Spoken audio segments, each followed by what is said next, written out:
जो कली माझ कबीर न होते, तौलो वेदर कलयुग मिलकर भगति रसातल देते। नाम कबीर साच प्रकाश्या, तहाँ पीपे कछु पाया। नमस्कार दोस्तों, मैं अविनाश दास रेशनल कबीर यूट्यूब चैनल में आप सबका हार्दिक स्वागत करता हूँ। साथियों, यदि चैनल को सब्सक्राइब नहीं किए हैं तो सब्सक्राइब जरूर करें, शेयर करके अपने सभी साथियों तक पहुँचाएँ, बेल आइकन को प्रेस करें, ऑल नोटिफिकेशन ऑन करें, लाइक और कमेंट जरूर करें। दोस्तों, मैंने पीपाजी महाराज की रचना एक कविता आपके सामने रखी है। संक्षेप में उसका अर्थ कर देता हूँ, फिर आज के प्रसंग पर चलते हैं। जैसा कि आपको मालूम है दोस्तों, हम अभी कबीर और रामानंद इस किताब पर चर्चा कर रहे हैं। किताब में लिखी बातों पर ये खोज कर रहे हैं कि कबीर साहब का संबंध स्वामी रामानंद से कितना निकट है कि कितना दूर है, कि संबंध बनता ही नहीं है। इस पर जो है हम अभी खोजबीन कर रहे हैं। तो कविता के मैं संक्षेप में अर्थ बता देता हूँ। पीपाजी महाराज ने कहा, जो कलीमाज कबीर न होते। कलीमाज का मतलब आज के ज़माने में, अपने समय में लिख रहे थे, आज के ज़माने में अगर कबीर न होते तो ये वेद और कलयुग मिल करके, यानी आज का ज़माना और ज़माना का मतलब आज के जो लोग हैं वो सब मिलजुल करके, शोषक लोग मिलजुल करके, और जो है वेद शास्त्रों की वाणियाँ मिलजुल करके भक्ति को, मानवता को रसातल में ढकेल दिया गया होता। ऐसा जो है पीपाजी महाराज, गागरोनगढ़ के जो राजा थे, पीपाजी महाराज ने लिखा है। नाम कबीर सांच प्रकाश्य, तहाँ पीपे का छुपाया। कहते हैं कि धर्म के सच्चा स्वरूप को कबीर ने ही प्रकाशित किया, और उनके पास जाकर के ही मुझे कुछ मिला। अभी तक तो ऐसे ही भटक रहा था, ऐसा पीपाजी ने कहा है। दोस्तों, तो कल हम लोग जो है कार्यकाल के, जीवन काल के संबंध में समझ रहे थे कि स्वामी रामानंद जी का जीवन काल और कबीर साहब का जीवन काल मेल खाता है कि नहीं खाता है।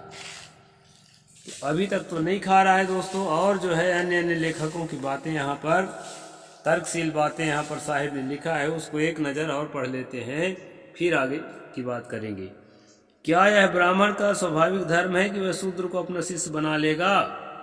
स्वामी रामानंद ब्राह्मण थे, और धर्मशास्त्रों में ब्राह्मणों के द्वारा शूद्र को शिष्य बनाना कहीं भी नहीं लिखा गया है, इसलिए यहाँ पर प्रश्न किया गया है। फिर क्या कबीर को शिष्य बनने में शास्त्र बदल गया? शास्त्र में जब आर्डर नहीं है तो शास्त्र को बदलना पड़ेगा, तभी होगा। क्या रामानंद कोई नया शास्त्र खड़ा कर लिया था? क्या उन्होंने पुराने शास्त्रों को अंत्यज के हक में नई क्रांति की व्याख्या कर दी थी? शास्त्र नहीं बदले हैं तो उसका अर्थ बदलना पड़ेगा। तो क्या अर्थ बदला उन्होंने?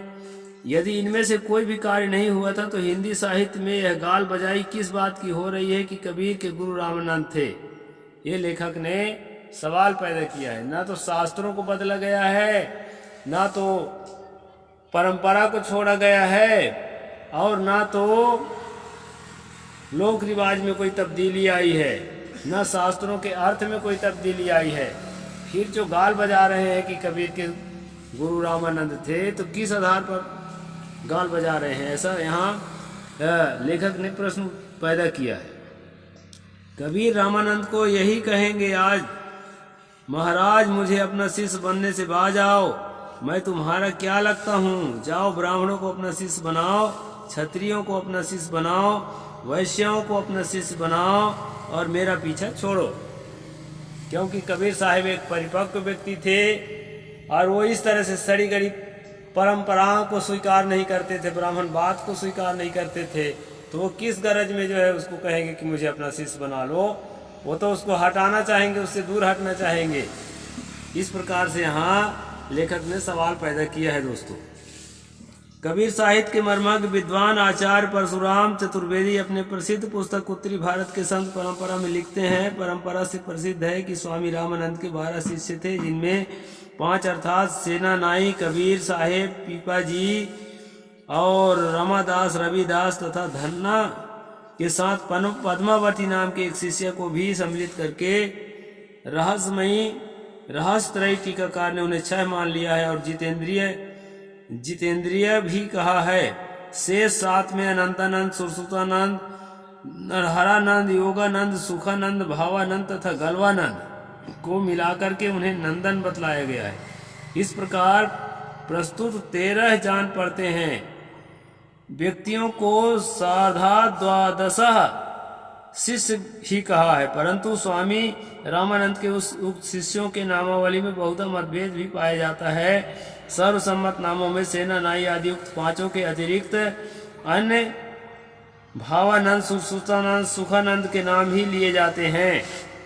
जो 5 है, कहना चाहिए कि जो 5 बहुजन वर्ग के हैं उनका नाम जो है सभी लेखकों ने जो है ब्राह्मण लेखकों ने लिखा है कि ये कबीर साहिब और ये जो धन्ना जी हैं, पीपा जी हैं और रैदास जी हैं, ये रामानंद के शिष्य थे, ऐसा लिखा जाता है।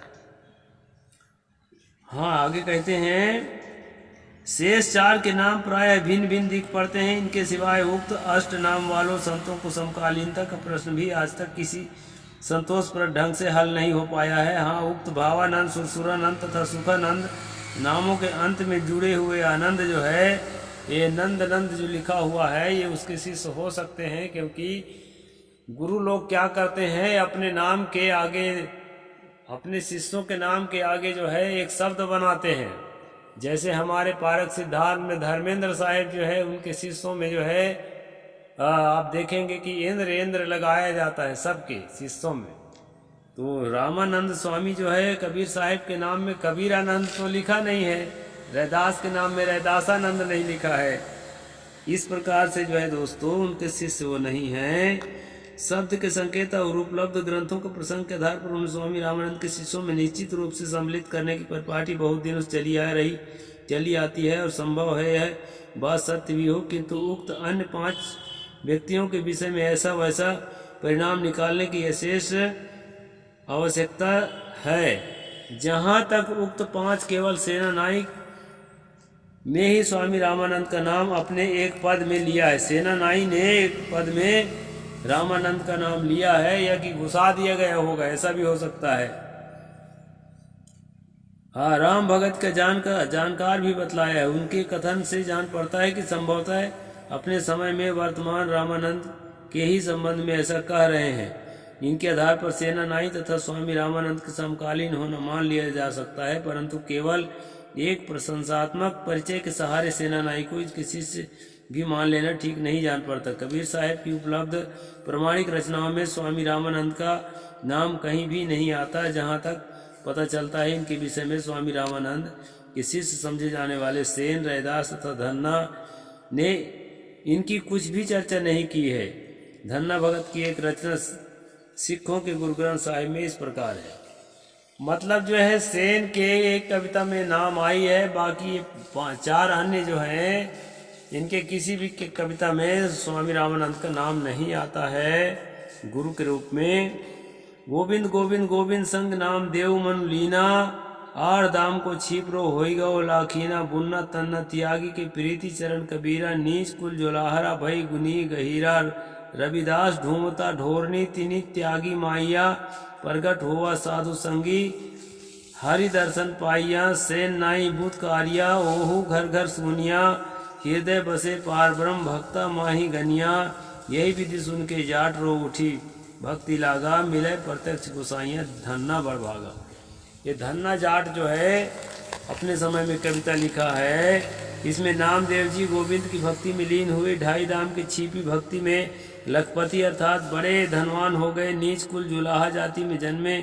कबीर ने तन्ने बुनने का काम छोड़कर भगवत भक्ति में लगकर गुणों में गहीर अर्थात महान हो गए। संत रैदास ने मरे हुए ढोरों को ढोते थे, अर्थात चाम की जूता बनाकर गुजर बसर करते थे। उसने माया त्याग दिया, साधु संग में वो विख्यात हो गया और उसने हरि दर्शन पाया। सेन जाति का नाई था, किंतु उसकी चर्चा घर घर में सुनी जाती है कि उसके हृदय में ब्रह्म बसता है और भक्तों में वे श्रेष्ठ माने गए। इन महापुरुषों के त्याग, वैराग और भक्ति की कहानी से प्रेरित होकर यह धन्ना जाट भक्ति में लगा। मेरे बड़े भाग कि मुझे गोसाई प्रत्यक्ष मिले। इस प्रकार से दोस्तों ये धन्ना जाट की कविता का अर्थ है। धन्ना जी उपरोक्त कथन में स्पष्ट है कि वो कबीर साहेब, रैदास जी तथा सेन भगत से काफी पीछे हुए हैं। लगता है पीपा जी भी उक्त सेन रैदास जी से उम्र में छोटे थे। इस प्रकार संत रैदास, सेन जी, पीपा जी तथा धन्ना भगत ये सभी कबीर साहेब से उम्र में छोटे थे और उन सभी संतों ने कबीर साहेब को अपना पथ प्रदर्शक माना है। पीपा जी ने तो स्पष्ट किया है, जो कलिमाज कबीर न होते तौलो वेद और कलयुग मिलकर भक्ति रसातल देते। नाम कबीर सांच प्रकाश तहाँ पीपे का छिपाया। इससे स्पष्ट होता है कि ये सभी संत कहीं भी अपने रचनाओं में न तो स्वामी जी तो रामानंद जी को नाम लेते हैं और न उन्हें अपना गुरु स्वीकार करते हैं। भक्त व्यास तथा नाभादास के कथन में कोई दम नहीं है। उन्होंने स्वामी रामानंद की महिमा गाने के जोश में यह सब लिख मारा है। उनके पीछे आने वाले लोगों ने इस पर गंभीरता से विचार किए बिना कहते लिखते रहे और इतना ही नहीं, विद्वानों ने भी प्रायः इस विषय पर गंभीरता से विचार नहीं किया। आचार्य परशुराम चतुर्वेदी ने उत्तरी भारत की संत परंपरा पहली बार स्वामी रामानंद और कबीर सेन आदि के गुरु शिष्य संबंध पर संदेह प्रकट किया था। अब इधर कुछ लोग खुलकर कहने लगे हैं कि स्वामी रामानंद कबीर के गुरु कदापि नहीं हो सकते, जिसमें डॉक्टर धर्मवीर तथा डॉक्टर डेविस एन लॉरेंजन का नाम उल्लेखनीय है। इस प्रकार स्वामी रामानंद और सदगुरु कबीर दोनों का संबंध गुरु शिष्य के रूप में कतई संभव नहीं है। दोनों के विचारों एवं सिद्धांतों में बड़ा अंतर है। साथ ही समकालीनता का भी प्रश्न है। स्वामी रामानंद 100 वर्ष की उम्र पार कर रहे थे तब कबीर साहब का जन्म होता है। इस तरह से अनेक कारणों से दोनों का समकालीन गुरु शिष्य मानना किसी भी प्रकार संभव नहीं है। इस प्रकार दोस्तों ये समकालीनता वाला अध्याय मैं यहाँ पर पूरा करता हूँ। आप लोगों को ये विचार करके देखना है कि जो 100 साल पार कर रहे थे स्वामी रामानंद, उस समय कबीर साहब दुनिया में आते हैं तो कैसे उनका गुरु शिष्य थोड़ा आदमी समझने जानने लायक होएगा तब तो गुरु खोजने के लिए निकलेगा। तो गुरु शिष्य का संबंध नहीं बनता है। इस प्रकार लेखक ने यहाँ स्पष्टीकरण दिया है और इसको हमें समझना चाहिए। आज इतना ही कहूँगा। साहेब बंदगी, जय जोहार, जय भीम, जय भारत।